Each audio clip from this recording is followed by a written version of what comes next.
Good evening, it's 8 o'clock. I'm Sally Burdett, live from Johannesburg. Your top stories this evening. A mother caught in gangster crossfire dies in Coronationville, Johannesburg. It's her position as minister to place herself between constitutionally enshrined rights and those entitled to them. The Constitutional Court makes it clear that ministers can be held personally liable for bad decisions. And shocking footage, more details of what happened in the aftermath of the rape of a 7-year-old girl at the Silverton Dross restaurant. Another community has been shattered by gang violence. Coronationville residents in Johannesburg are devastated this evening after a woman was shot dead outside the Rahima Musa Hospital. Now, she's been identified as mother of 4, Heather Peterson. It appears she and a young relative were caught in the crossfire during a gang shootout. Her husband spoke to us. My wife. That is my wife. She walked past and she got shot. I'm asking myself this question. What is the law in Westbury? This is not the first innocent victim that is being shot. Personally, I don't know, must I hate? I don't know, must I cry? I don't know, must I get the gun? I don't know what to do. And as my friend for years, she have children, she have great-grandchildren. But they ran over the shooters of Westbury. They must take their guns there and go there wherever it belongs. They don't belong here. Innocent woman with a children, a grandchildren, and a husband alone in a house. Why do they come just and shoot her? We have children here, man. Our children play tops and everything. We women, we like to sit in the sun. Why they just come and shoot? They must take their guns there and put it in their graves. Don't put it in our graves, we women. We're not gangsters. We have children, they must look after. Here's our children. What must we do now? Sit in a yard, sit in a house and do what? It's not normal, man. Well, my colleague Linda Kuhle is with us now. Good evening to you, Linda. Now, you spent the afternoon there, and just to be clear, Westbury and Coronationville are neighbourhoods. They're adjoining. It's known as a gangland. Can you tell us what exactly happened that led to the death of this mum of 4, Heather Peterson? Well, as we understand it, today, Miss Peterson was coming from a nearby school in Westbury, actually fetching a report card of the 10-year-old who is the child of one of her cousins. And we understand they were from fetching a report card, and when that incident took place, and we understand that this is an alleged gang-related violence, and a lot of people have been coming out of the community saying that this is a problem that's actually been on the charts for them, and this is just one incident, but two main incidents are happening behind the scenes. Do we know how the child who was travelling with her, how that child is doing? Yes, the child is in hospital at Rand Park. We understand Rand Park Hospital is in hospital being treated for a wound that is in her car, in her calf. Yes. Okay. All right. Now, Coronationville, Westbury, known as ganglands, major drug issues there. Have the police got any suspects? Have they made any arrests this evening? Well, as a matter of fact, there is one suspect that is in police custody. We understand the suspect is being questioned, both in terms of who are the other people that are involved in this shootout, as well as what is the motive behind this. We understand that a case also of murder and as well as attempted murder have been opened by the police, and they're investigating those cases right now. Thank you very much for that update. That's our reporter, Linda Kuhle, who has been at the site of that tragic event where a mother was caught in the crossfire in Westbury in Johannesburg this afternoon. Well, news that broke early this afternoon is that Archbishop Emeritus Desmond Tutu has been admitted to hospital once again. Now, according to a statement from his office, he's undergoing a series of tests. He's apparently in good spirits and hopes to be home in a few days. Tutu's been undergoing treatment for prostate cancer for many years. He turns 87 next Sunday, October the 7th. Former Social Development Minister Badibile Dlamini has to pay up. She's been ordered to personally pay 20% of Black Sash and Freedom Under Law's legal fees incurred during the SASSA grants crisis. The remaining amount will be carried by the current minister, SASSA, and its CEO, but they are not personally liable. Those costs will be carried by the taxpayer. There's potentially more pain for the minister as well, who could also be charged with perjury by the NPA. Today's Constitutional Court decision is being seen as a victory for political accountability, as Slindile Masikani reports. In what the Constitutional Court has described as a sorry saga, former Social Development Minister Bathabile Dlamini has been ordered to pay back some of the money. The judgment was not only unanimous, it was also scathing. Relying on a report compiled by Judge Bernard Ngwepe, the court found that Dlamini had withheld information. The inference that she did not act in good faith in doing so is irresistible. At best for her, her conduct was reckless and grossly negligent. All that is sufficient reason for a personal costs order. So how much will the former Social Development Minister have to pay? It's really difficult to quantify at this point. I mean, it requires the attorneys and the advocates sitting together and pulling timesheets. The Black Sash Trust, which spearheaded the application, says this judgment holds power accountable. This court judgment sets a precedent for any and every other department where power is being misused. The Minister of Women's political career hangs in the balance as opposition parties now want Dlamini to be held politically accountable and be dismissed from cabinet. Accountability now shifts from the court back into President Ramaphosa's corner. What will he do to Bathabile Dlamini? Will she remain a minister? Dlamini won't be commenting on the judgment until her legal team has read and studied it. The SASSA scandal nearly caused a national crisis that would have seen social grant payments to millions of South Africans halted. Slindile Masikani, Johannesburg. The Transnet board has taken a decision to fire its group chief executive Siyabonga Gama. It says it's lost trust and confidence in his abilities to lead the company. Now, Gama has been accused of serious violations of his financial, procurement and fiduciary responsibilities. Public Enterprises Minister Pravin Gordhan has been informed about the decision. Gama now has 10 days to explain why he should not be fired. And now, more details of the rape of a 7-year-old that occurred in a Pretoria restaurant over the weekend. Now, please be aware, we are playing graphic video footage of the minutes after the crime occurred. The footage shows the 20-year-old man who's been charged with the rape.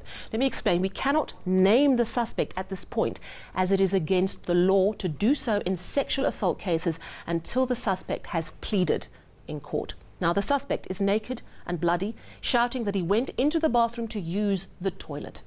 A restaurant customer who spoke to to our Aaron Bates on condition of anonymity says patrons assaulted the accused after he allegedly committed the crime. Now, please note, this footage is graphic, it's not suitable for children, and viewer discretion is advised.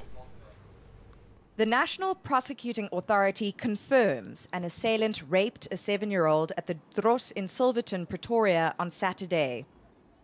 ENCA visited the restaurant on Wednesday, and a list of rules in the play area states a childminder will accompany all minors to the bathroom. Footage has emerged of events inside the restaurant bathroom on Saturday. It shows the man charged with the crime. ENCA has confirmed his identity with 2 sources. Dude, look at this.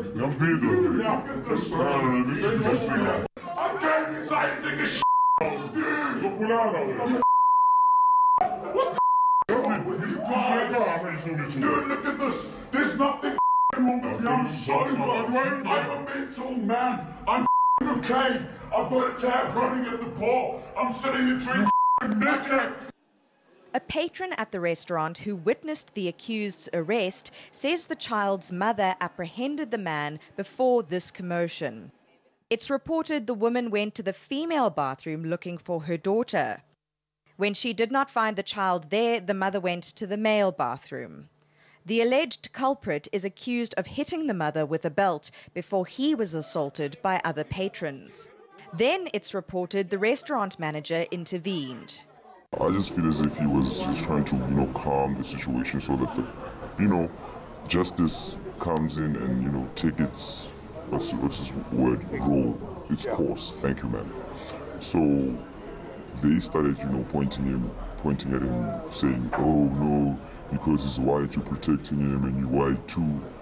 And then it's just ridiculous. It's not a race thing. That guy is sick. The suspect was reportedly treated for assault wounds before police took him into custody. He appeared in court on Tuesday and was charged with rape, drug possession, and intent to do grievous bodily harm. ENCA may not name the accused until he's pleaded. He's due in court next week, Tuesday. The NPA will then oppose bail. Erin Bates, Pretoria. Stay with us on eNews. We've got international updates for you, and the UN is calling for emergency funding to help Syrian refugees in Jordan. And Devon has all your money moves of the day. Yes, we'll talk mining charter in a moment.